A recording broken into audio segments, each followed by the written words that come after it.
We will start with the topic of soul, and then soul's relationship with our faith, the capacity, the vessel, how to increase the capacity, how souls elevate from one level to the other. So, all these things that we probably knew, or some knowledge is not even, shared. And then our soul challenges. Our soul challenge, understanding our soul challenge is very important, because uh, that's the challenge that we are born to resolve for, and that's where you would have a lot more emotional barriers, that's holding back your success. So I'm going to talk about these things, in this topic, and then we're just going to move on to emotions, and then mind, and then body, and then belief system, just to give you the whole perspective of your own self, your dimensions that you interact with, and you try to create your life with. So positive energy, how to reach to the positive energy, understanding all these factors is very important.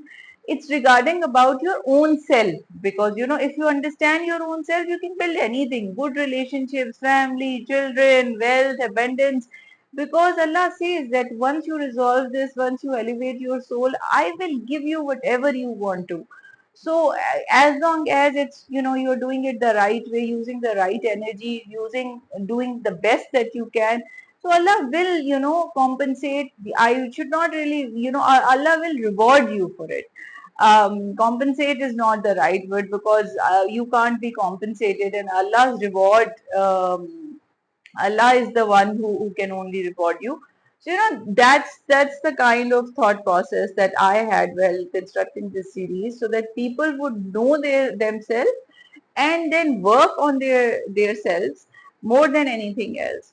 So you will, obviously, in soul, like I said, we will talk about soul, capacity, vessel, cause and effect, what impacts our soul, um, how we should trust the process with the energy of soul, what is the relationship of soul with faith, and then obviously soul challenges, which is a bigger discussion, and then we don't really realize what is the soul challenge, and how every challenge is related to your emotional space, and from your thought process, or your seeking for validation or approval, and how much you're controlled by these thoughts and emotions, and that those are the barriers that are holding you back, because everyone is born with a soul challenge, and everyone will have a different soul challenge from another person.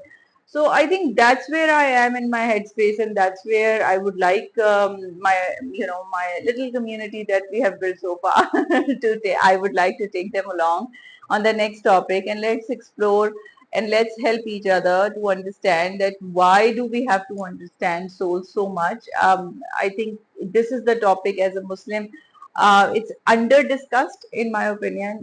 We should really focus more on soul than the worldly things, because we focus a lot more on the physical world and the worldly things and distractions.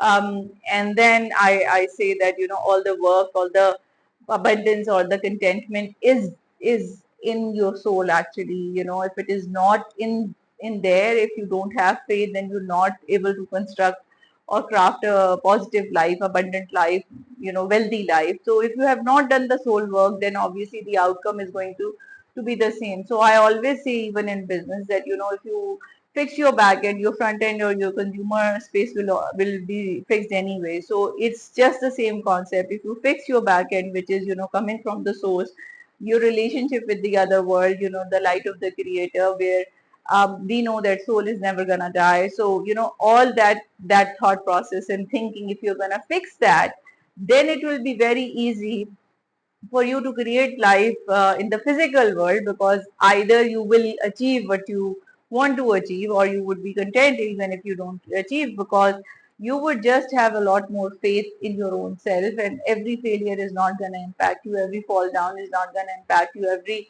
rejection is not going to make you angry, every roadside someone cutting you off is not going to impact you. You are going to stay composed, calm, and then focus on the way that you would like to focus. So that's the expectation from this series, and that's the expectation from this topic. So I thought I will just just briefly share that with you, so that we can just go on this journey of soul.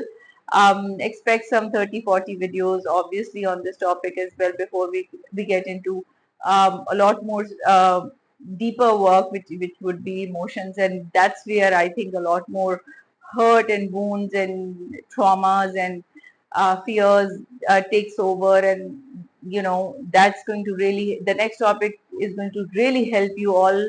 But then before getting into the next topic, this is something which is very, very serious and important, that you will have to understand this in the true essence, so that your relationship with the light of the creator, with Allah, gets improved, and so that you can get the energy to deal with the darkness that we all have in our emotional space. And may Allah help us all to to cleanse that emotional space, and to let go of our worries and fears, and be it judgment or rejection or any kind of fear, and then be happy and content within our own selves. Thank you.